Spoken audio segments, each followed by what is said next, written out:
Hello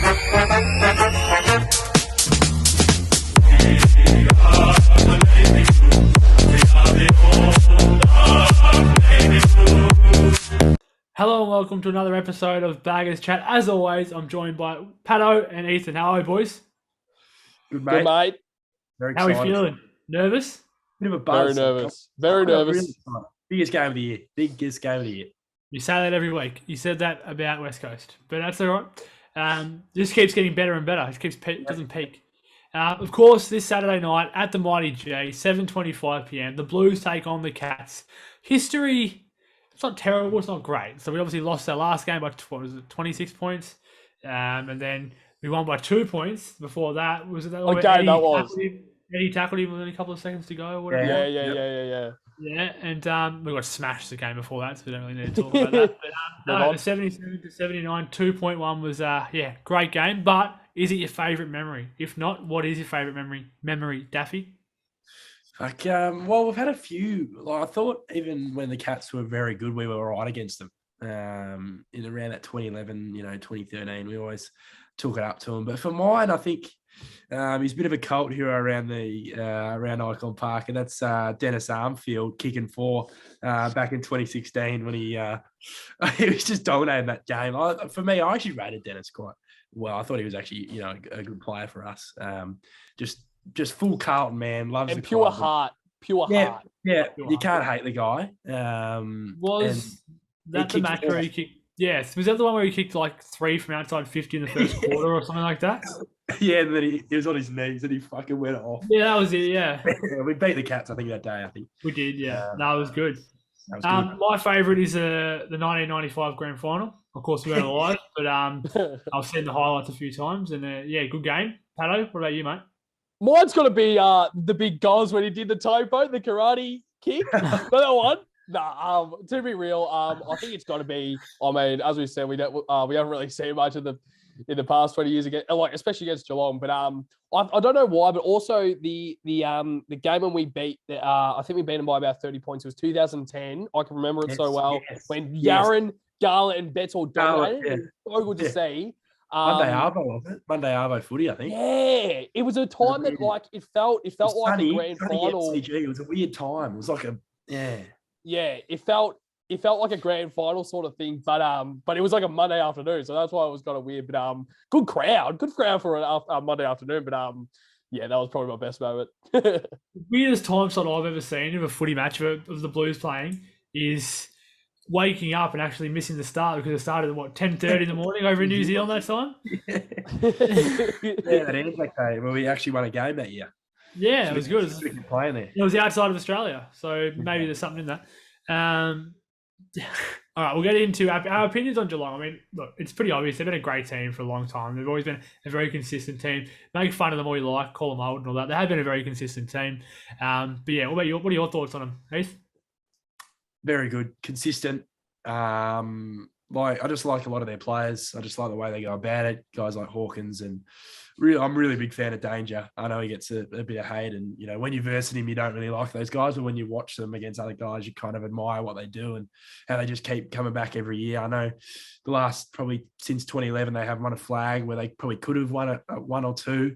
They've just wasted a few chances, but geez, like the way they just keep going every year, like they're top ladder now. And you can call them old, you can call them whatever, but they've got some youngsters coming through.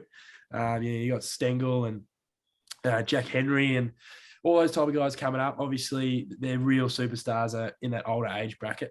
Danger, Selwood, who are probably at the end of their careers, probably 2 or 3, or I don't know how long left. But real good football team, and they're always tough to come against, even if they're not at the top of their game or in bad form. You never want to really come up against them. Absolutely, mate. And another young gun you didn't name was Big Sammy de Koning, of course, Tom's brother. So we'll see how that goes. I assume is that the first time they played together against each other? Yeah. At AFL level? Yeah. No, beautiful. Pato, what about you, mate? What's your opinion on Geelong? Yeah, I mean, I think Dave said it perfectly there. I just think overall, especially with Geelong, just every single year, they're just always up there because I didn't have them even make the finals. I generally was like, nah, I think they're passing. I think guys like Joel Selwood, even like a Tom Hawkins will probably start dropping off. But now somehow Hawkins is still probably playing, and he's still kind of up there to be a Coleman medalist. Like, he probably won't win it, but he's still up there. And of course, his partner in crime, Jeremy Cameron's a favourite to win. So, yeah, I mean, obviously, I'm very nervous about this clash. Geelong's a great side. They've proven it for especially the past few weeks, but I think all year they've just always been around it. And I think the matches that they've lost, I think they've lost to Hawthorn, Sydney, Fremantle, and I think the other team was like another half decent side. So they are massive. I think the only one that they would probably regret losing was probably Hawthorn. But even when they lost to Hawthorn was still, they started the season very well. So I think overall, I'm nervous, but yeah, Geelong once again have just showed up this year. Yeah, well said, mate. I mean, that Melbourne game was the last week, whatever, was definitely a big, not a turning point, because they've always been a pretty good team, but that sort of showed that they're here and need to be taken seriously. You did mention them both, Hawkins and Cameron duo. One of the best duo, the second best duo, I would say. I would agree with that. In the AFL. Who's that behind, Sammy? Who's that behind? Charlie Curnow, you know him? Oh, and yeah, Harry no, of McKay. course. Yeah. Oh, yeah, no, that's right. Yeah, no, rings a bell. Them ones. Yeah, sorry. It's like them, Daylight, and then these two. But in all seriousness, Jeremy Cameron, I don't know, was it against North or something a week or so ago? I can't remember who it was, but just his game to kick 4 or 5 goals and have 35 disposals or whatever it was. He kicked 4 3. I don't care. I don't care if you play. I don't care if you're playing VFL. I don't care if you're playing for the Waverley Blues, mate. That is just great, great stats. How do we minimise them, Pato?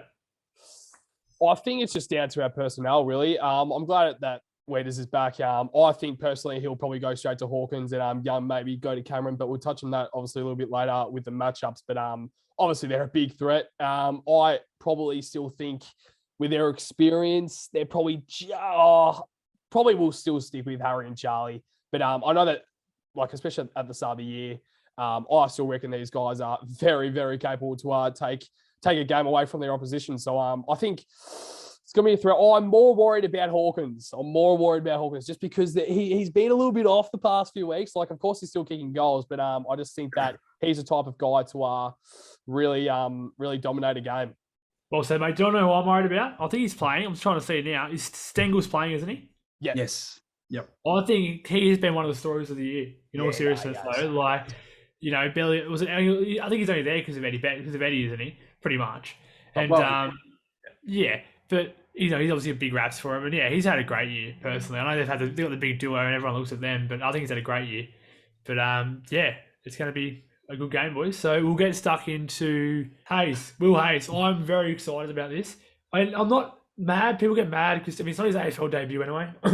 My voice is cracking. But I was glad he got a few minutes last week. I think that's probably a good thing. You know, a little bit more senior experience before he plays this is a huge game to come into. To essentially debut for the club, essentially, in this game is massive. So how are we seeing him, boys? Are we looking forward to seeing him, Pato?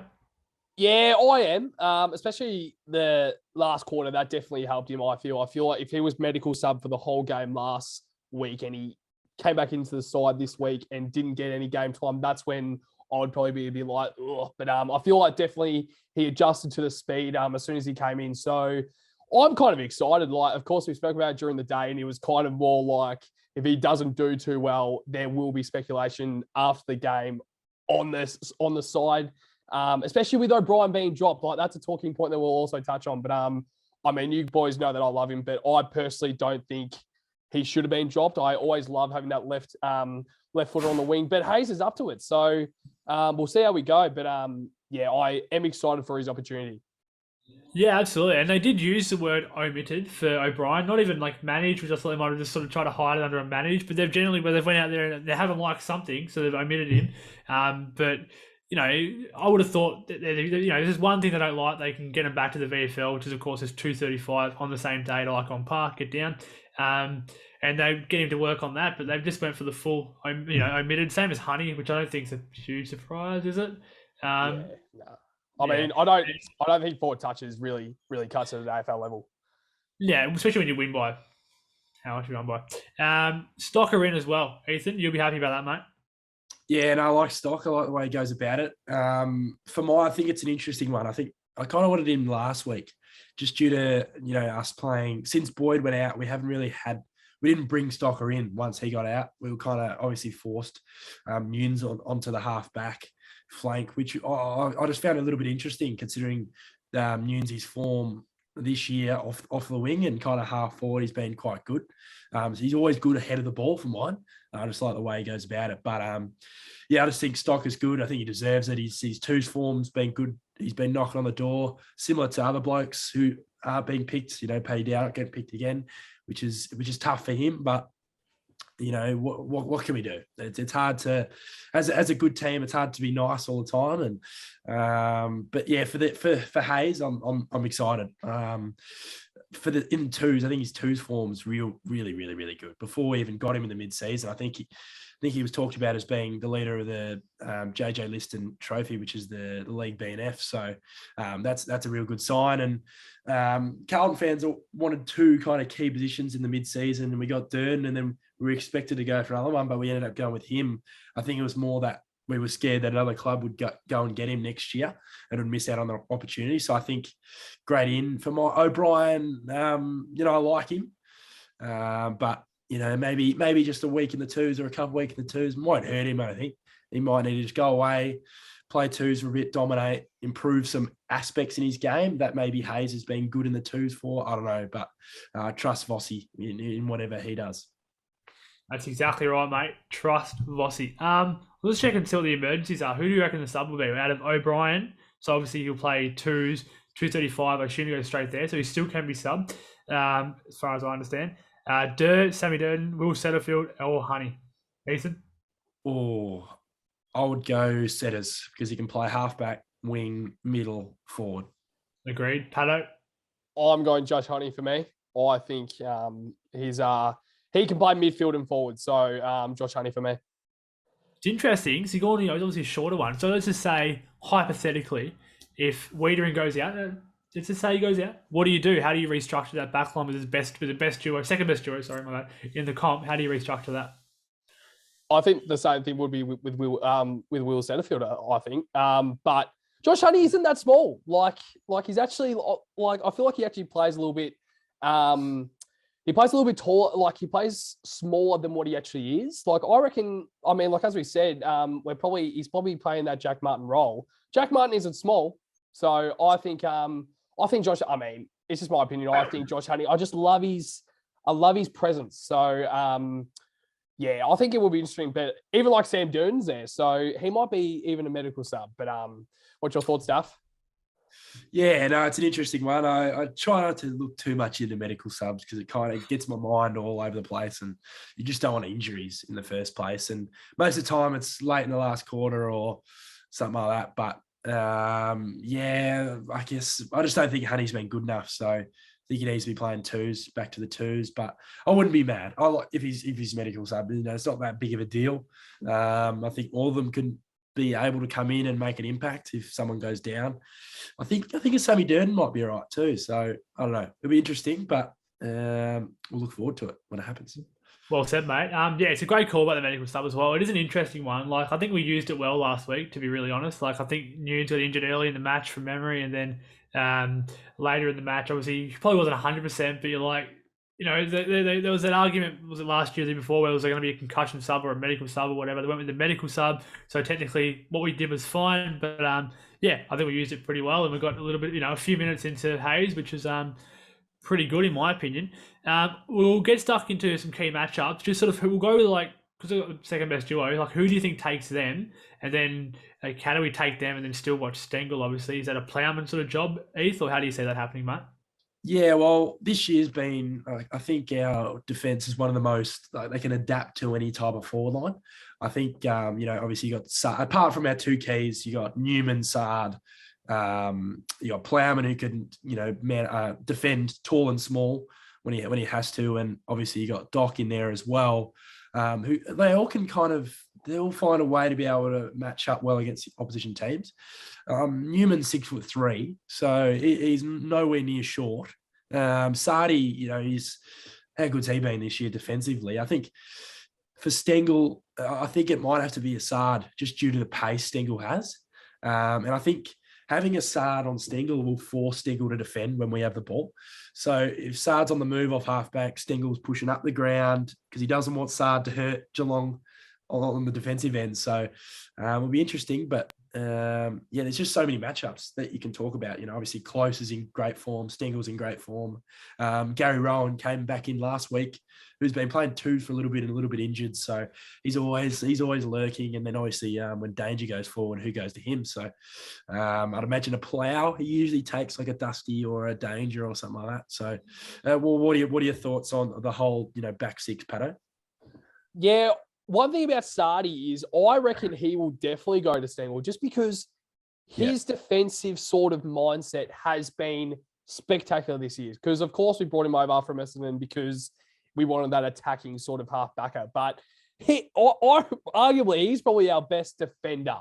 Yeah. Like, probably Sam Doherty is probably ahead of him in All-Australian form in that sense. But I think in actual defensive structure and defensive mindset, Sardi has been fantastic. So I think he is pretty much a lock for Stengel because my word is in some great form. So but there's a few guys up there, as you said, but I think the locks are probably weaning straight to Hawkins, as we mentioned earlier. But other than that, Plowman also.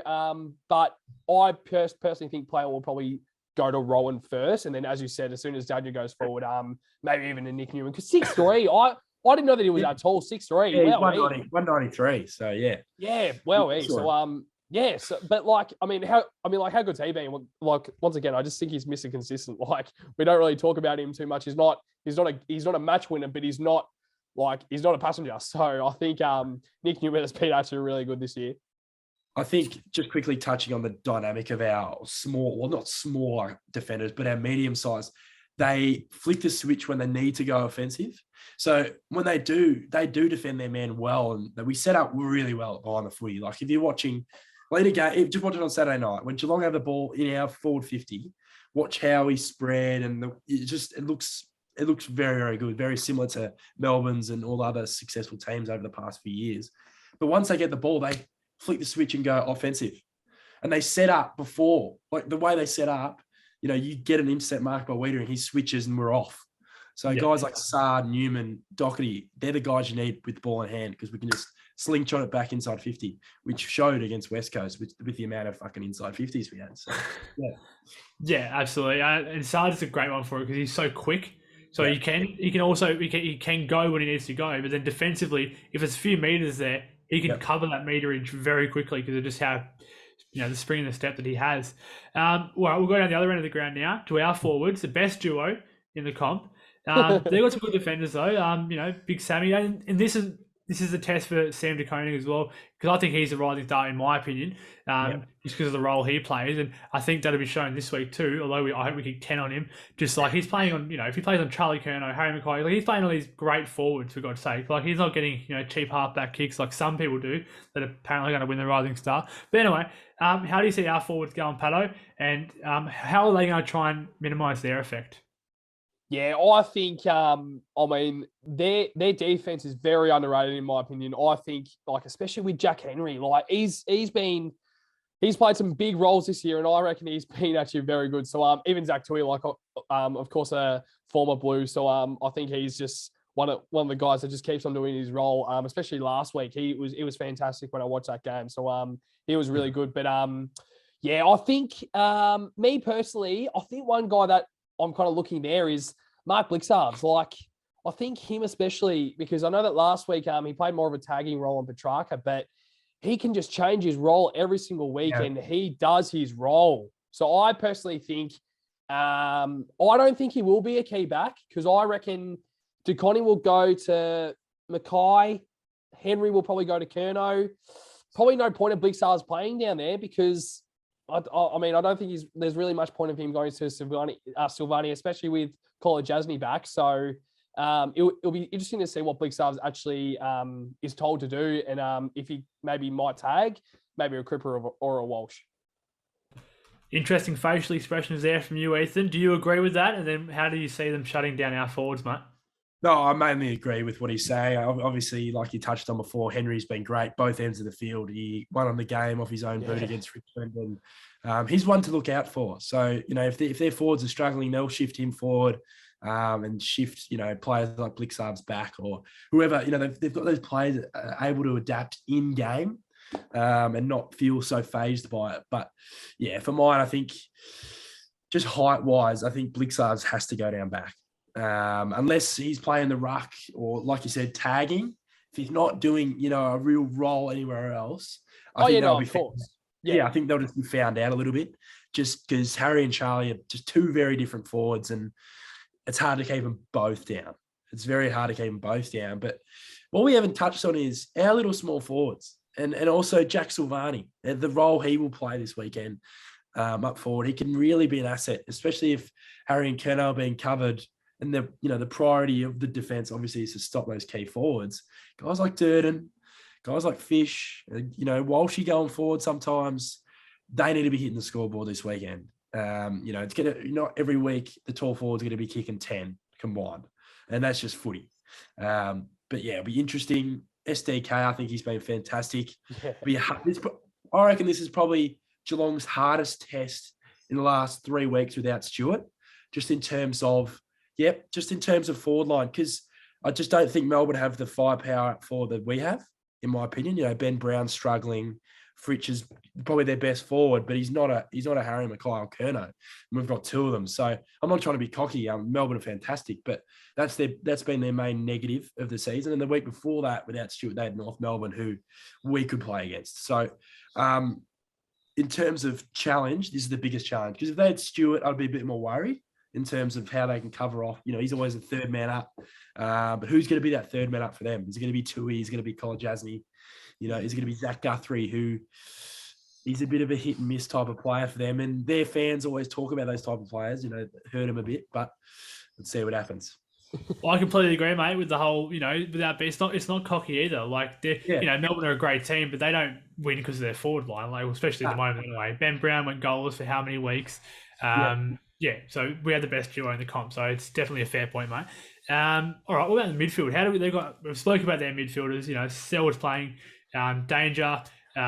We have a really good young sort of midfield. How do you see us going there, Ethan? Yeah, it's a good question. I think, like I was saying before, I really rate them pretty highly. Their midfielders, they're very just disciplined. Maybe apart from Selwood, who's a bit hit and miss with discipline-wise. But they're always good, and they're always annoying to verse, because they're just 4 quarters, they're just hitting you hard. But I think our midfield's brutal enough and good enough to be able to be tough inside, but also spread when we get going. So honestly, we probably, you look at the midfield, you go, probably could win this battle, and probably should. Just based on the depth. I know it's weird versing Geelong and saying we should win the midfield battle, but it's just the way it is. And I think it's going to be huge for us. If we can get obviously we're not going to get 70 inside 50s against Geelong. That's just not going to happen unless we absolutely dominate. But if we get enough inside 50s, we're going to win the game. So guys I think Chera's big for us too on the weekend, just being that inside 50, he's got a good foot. But I think for mine, Cripper, it's time. It's time for a 30 and 3 this weekend. Get it done. Oh, I love that, mate. Pato? I think Daffy Boy said it perfectly there. One name that wasn't mentioned, and I reckon he has been absolutely fantastic this year, is Tom Atkins. I reckon he has been fantastic. So I'm actually really happy for him as well, because he's been a guy that's kind of had to work for his position. So he's been fantastic. And when you put a guy in where he's made to be, where his role is made to be, he dominates, and he's been really good, and he's gotten into probably arguably one of the best midfield in the comp. So credit to him. But I think other than what Duffy said, I think Dangerfield's probably just one of those guys that a lot of people have been speaking about him, saying he's going, he wants that premiership. He's now on the back end of his career. These last few weeks of the season, he's going to absolutely dominate the comp. And I'm like, well, I mean, we will have to see on the weekend, because obviously we know how good he is, but maybe we might even tag Danger. I don't know. But I think he's definitely a guy to look out for. But as Duffy said, I think this is probably a battle that we should win. Well said, mate. It's going to be a huge game. And it's one of them games where we can go in with set plans or certain plans, but once the game starts, that's when things are going to have to be made. That's where the real coaches, step up. And just quietly, I think we might this weekend. But there's a few questions that floated around on YouTube. We've got some great comments, and we thank you to every single person that took the time out of their day to comment. One question that did pop up from Quinton Daniels was just on Plowman. So if any other player in the back six did the mistakes that Plow did, I think more specifically what he did last week too, would they stay in or would they be dropped? And then he goes, he has had some good games this year, but he's also had some very bad ones. Others would be dropped. He doesn't reckon he stays in if Gov's fit. Well, Gov's playing twos obviously this week, which I think is fair enough. I don't think he comes straight in. But yeah, what's your opinion on that, Ace?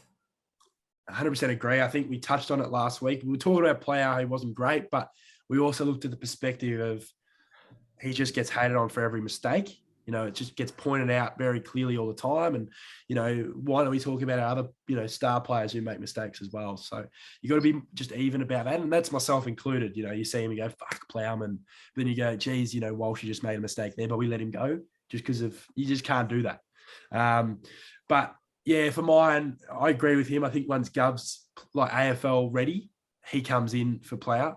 In the first 3 rounds of the year, Plow didn't play apart from round 2, which he was a late in, but he wasn't in the best 22 in the first 3 rounds. And me personally, isn't in the best 22 currently.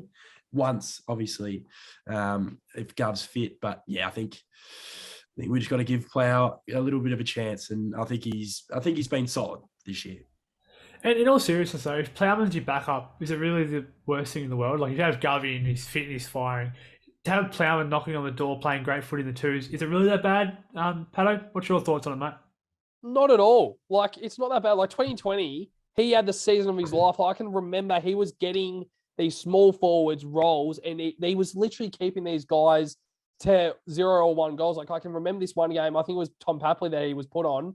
He was in the form of his life, and he kept him to, I think it was like 1 or 2 goals, and that's a great effort from Plowman. And also Dan Butler, when he was starting to play some really good footy for St Kilda in 2020, he kept him to 0 or 1. So I think, as Duff said, I think we see Plowman for so many mistakes that he does, not about the positives that he actually does. Like, as we spoke last week, I personally think he was on a Willie Rioli for most of the game. He kicked 1 goal, and he didn't get many touches whatsoever. So we just, and I just think it's just because of his reputation. I think O'Brien is a little bit the same as well. But just if he makes mistakes, everyone shits on him. And I'm like, okay, well, yeah, I mean, he might make a mistake, but what about Sam Doherty when he kicks it down the full? Yeah. Like, it's just stuff like that. Like, yes, Sam Doherty, like, I mean, we all love Sam Doherty. You know that I love him, but you just need to treat these guys evenly because at the end of the day, they're all professional footballers. They're all playing for our club.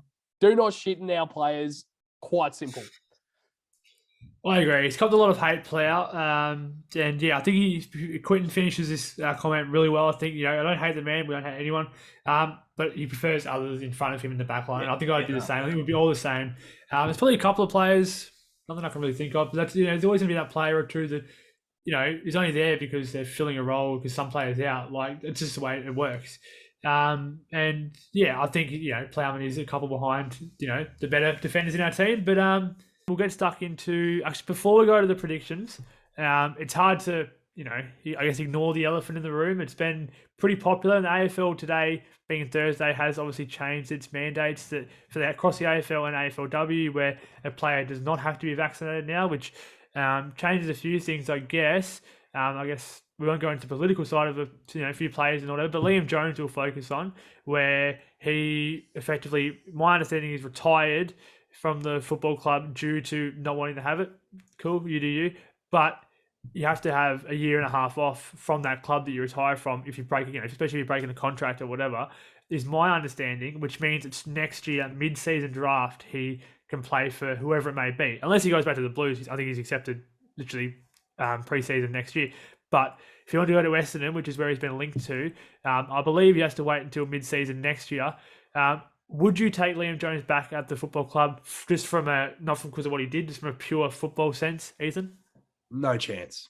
No chance. We've got a better version in Lewis Young for 10 more years.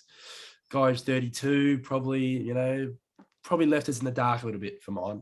I respect his decision. I'm not against people not being vaccinated or anything. Just not particularly happy that the way he did it. I don't know. It was just a bit like he just could have done it a bit earlier because he knew his decision. But yeah, for mine, I think we're locked in with our new back line. All right, two more questions I'll throw out to you before I go to Pato. If he goes to Essendon, like seriously, if Essendon want him, is it really a bad thing if he stays playing, if he goes and plays VFL for the Essendon Bombers until mid-season next year, theoretically, and they just pick him up mid-season, save the big, do we need compensation? Because if he's mid-season next year, we don't deserve compensation. That's all above, that's all good. So you'd think they would do that if they were interested in taking him. Wait till mid-season. Let's say they don't. They pick him up early next year, in the draft, do whatever they do. Should we be entitled to compensation, Ethan? I'm not overly stressed about it, but it looks like we are trying to get some compensation. And I think we will. I think it's probably, there's a few, there's not many players that are in that position, are they? He was probably one of the only ones that late in the season. Yeah, because Darling got vaxxed in the end, so that was all good. So he got vaxxed in the end. So why not try and get compensation? We've had years where we've won 2 games and got fuck all. So why don't we try and get a pick 30? And next year, teams like Brisbane and all these teams that have father sons, they have to get draft picks for draft points, package them up to them. We get a higher pick, stuff like that. Just little things. You get a little pick, works out well. Why don't you try? Yeah, I agree. Like, I think just because of, all these times you're on a priority pick, we never sort of really got it. Whilst now we're actually entitled to something like concrete evidence, if he does play, we're entitled to something. And plus the salary cap, they got screwed over there. But by the AFL, I think we just reserve this in the AFL. Pato, Liam Jones, would you take him back at the club, mate? And if he goes to Essendon, do you want compensation? Not a chance I want him back at the club. Of course, we respect his choices. We respect his beliefs. I think good on him for actually starting to I guess, actually stand for his own right. And of course, 100% that's fine for him. But as Duff said, I think 100% he left us in the dark. Like he could have said halfway through last season, even when there was talks about these players, if you aren't going to be vaccinated, double vax, most likely you aren't going to play next season or you're not allowed to play. I think Liam Jones, we don't know. Like, we don't know what happens with him in the club. He may have just said, look, I'm not going to play the next season. And the club may have just taken a while to get the actual report out. But I think, me personally, I think he did leave us in the dark, but 100% good on him. I want him to continue his career. I think now that he's probably now looking like that he's going to return to the AFL, I wish him all the best. But obviously, if he goes to Essendon, it won't be too pleasing because Essendon's the scums that they are. I think it'll be good to see him back in the AFL. But of course, if we go for him, me personally, I won't be too mad because Liam Jones is he's a great defender and he's a great player. But I think, me personally, I don't think we will. I think we need to move past that. And also with the pick, yeah, I'm more about like we just have to move on. Like, of course, we 100% deserve it because it wasn't really our fault that he left. It was completely him wanting to leave. So, of course, if we get something back, we could even get maybe a young key defender that could be playing in a couple of years. But yeah, other than that, we wish Jonesy all the very best, of course. Just quickly, if he is playing for Essendon, just get ready for a little bit of a reception, Jonesy. But yeah. Oh no. No, I'm joking. I like it. If he's playing for Essendon, move on. No, well said, mate. That was good. Very good. The interesting thing with the AFL now, in my opinion, is the players like that openly didn't want to get vaxxed, but then they did. Like Levi Casbolt was one of them. Now, where does it leave them? I don't know. But anyway, we're getting stuck into match predictions.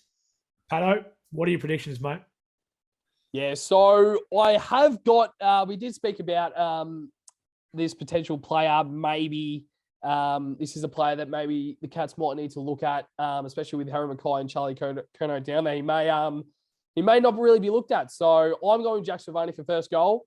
I think he's one of those guys that just needs to start kicking more goals. And I think if he kicks the first goal in front of 100,000 at the G boys, well, I think it will be great. I don't think it will be 100,000. It might be. I would love to see it. But moving on, I think Cripple to get best on ground. I think, as Duffy said, I think he just needs that response. I'm going 2 goals and 32 disposals to be exact. And I've got the Blue Baggers by 2 points. I think it's going to be an absolute nail biter. I don't think my heart will be able to take it.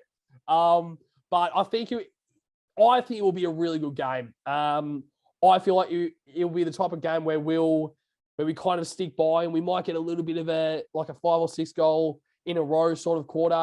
Geelong might come back a little, but I think 100% it helps playing at the G. But hopefully, with our personnel out, some personnel that are obviously expected to come back in, hopefully we can hold off the Cats. 100,000 people. That means all the Catter supporters need to make that dreadful drive up the Princess. So I'm not sure if there'll be 100,000. Yeah. But no, well said, mate. That was great. East. Yep. So first goal scorer for me is little Dirds. I thought he was fantastic last week, so I think he might sneak in a little dribble, run past Tui, fend him off, and say, "Fuck, he's get through the sticks." But best on ground for mine, like I said before, Paddy Cripps. I think it's time.